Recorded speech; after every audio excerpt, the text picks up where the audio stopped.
নমস্কাৰ, মই বিশ্বজিৎ সৰকাৰ, Chennai medical guidance চেণ্টাৰৰ পৰা।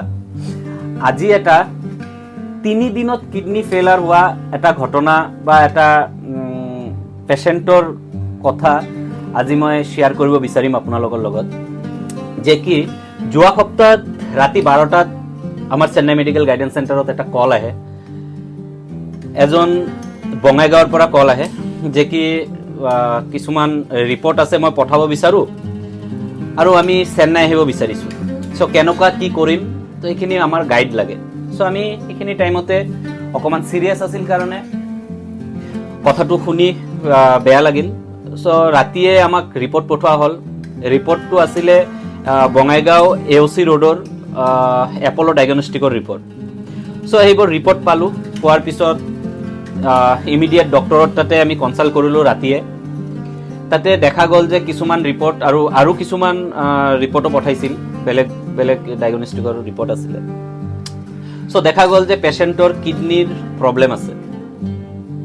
তাৰপিছত আমি জনাওঁ পেচেণ্টক যে কি এনেকুৱা কথা, ডক্টৰৰ কোৱা মতে আপোনালোকে চেন্নাই অহাটো বেটাৰ।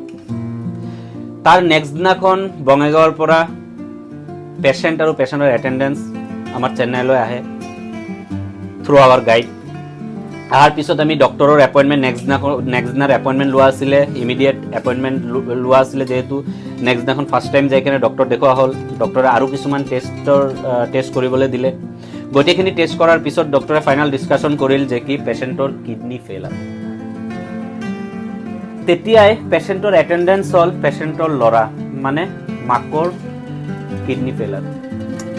ল'ৰাই প্ৰশ্ন কৰিলে ডক্টৰক যে কি এইটো কেনেকুৱা পচিবল, 3 দিনৰ ভিতৰত মোৰ মাৰ কিডনি ফেইল হৈ গ'ল, আপুনি কৈ আছে কিডনি ফেইলাৰ বুলি। ডক্টৰে ক'লে এইটো মই কোৱা নাই, ৰিপৰ্টে কৈছে যে কি কিডনি ফেইলাৰ।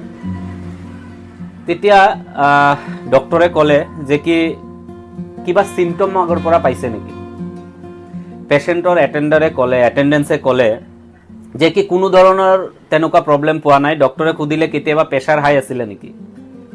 তেতিয়া পেচেণ্টে ক'লে যে কি হয় ছাৰ, মেক্সিমাম টাইম মোৰ প্ৰেছাৰ হাই থাকে আৰু তাৰে প্ৰেছাৰ হাই থাকে কাৰণে কিন্তু মই কেতিয়াও মেডিচিন লোৱা নাই।